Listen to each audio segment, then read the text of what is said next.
Pag-usapan din natin ito sa gagawin kong Zoom meeting sa darating na linggo, May 31, 2026, same time, oras sa Pilipinas.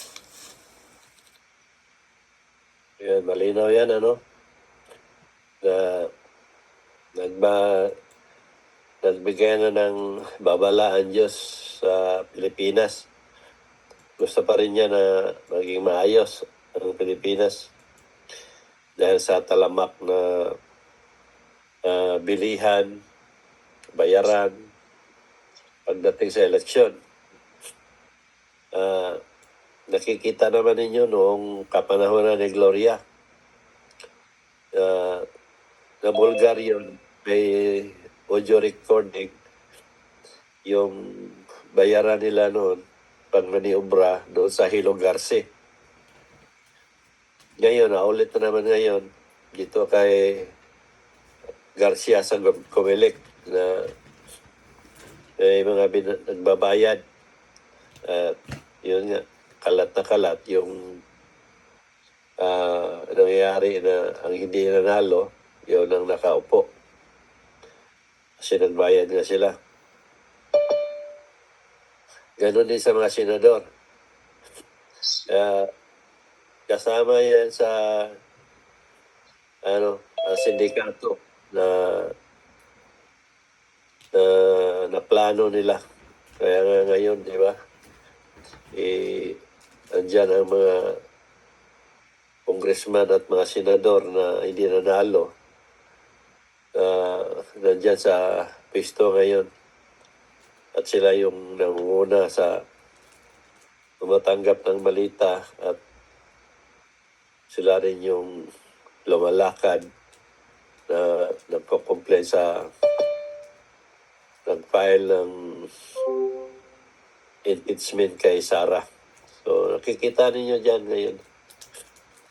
So, pag gano'n ang sistema sa botohan sa Pilipinas na computerized yung Smartmatic, Smart Automatic na. Basta may bayad, nanalo ka sigurado.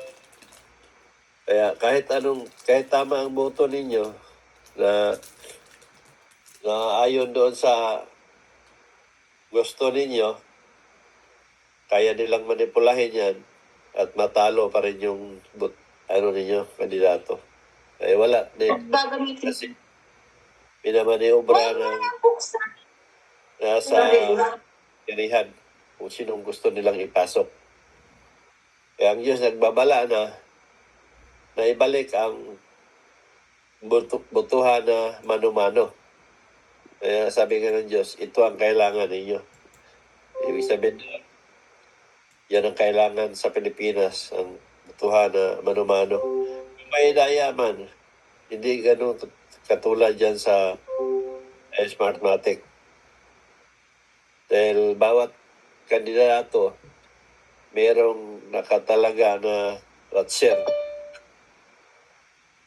Nakalukuhan lang yan pag inaagaw ang mga ballot box at pinalitan ng mga ballot na sa ballot box at kung ano yung mga botong inilagay nila doon magkalukuhan. Pero kung sa nagbabantay ng watcher, malabo yun na makapangloko sila dahil maraming watcher sa loob ng percent. Yun yung magandang paraan para kahit pa paano, di man siguro 100% accurate, pero ilang porsyento lang siguro ang daya. Di katulad ng Smartec na 80% ay daya na.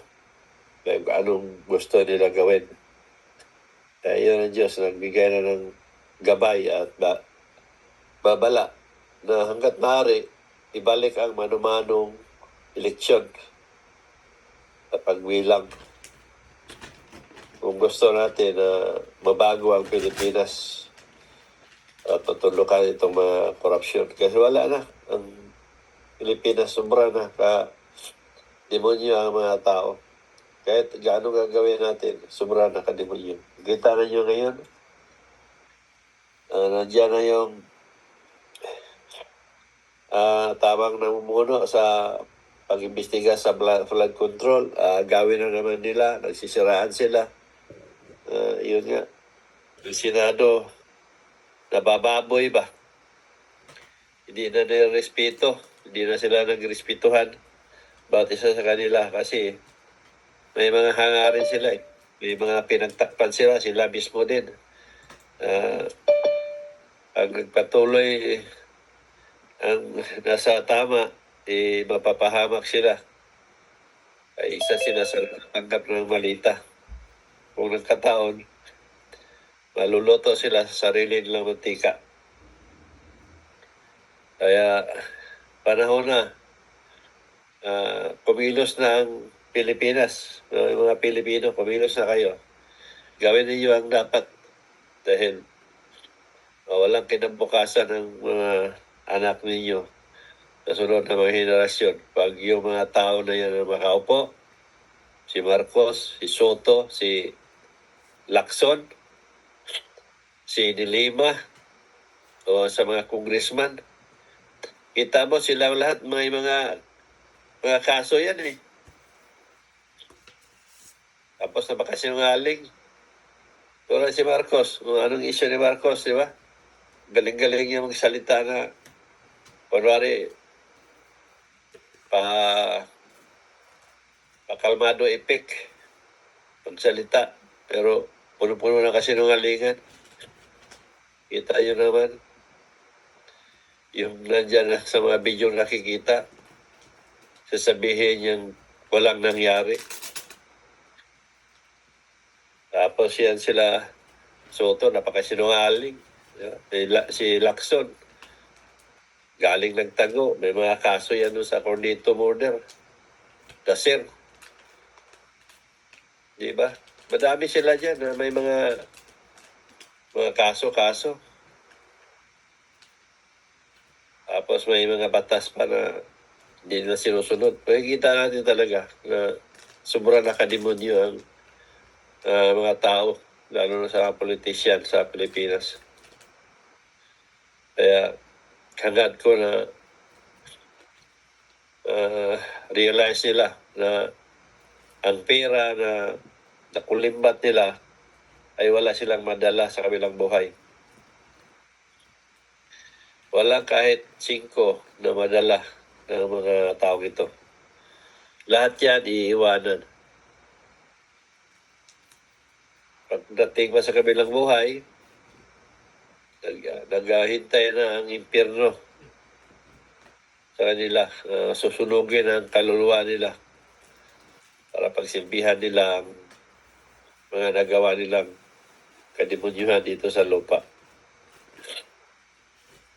Kaya panahon pa para mapagbago. Totoo talaga na may impyerno sa kabilang buhay. Kayo mga politiko, kunan lang ninyo yung base na gagawa ko.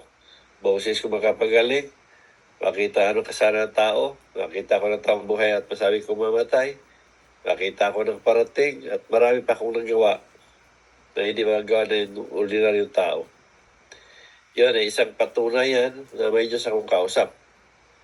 Ngayon, kung hindi niya kayang paniwalaan, wala na akong magawa nun. Yung kasabi nga ng Diyos, sa mga hindi naniwala, wala ka nang gagawin sa kanila. Pabayaan mo silang lahat sa akin. Marami ang darating. So yun, ang Diyos nang hugukom sa inyo. Hakman kayo ng Diyos sa kung ano yung gawain ninyo sa itong buhay pa. So yun lang, maraming salamat, Kay, sa inyo.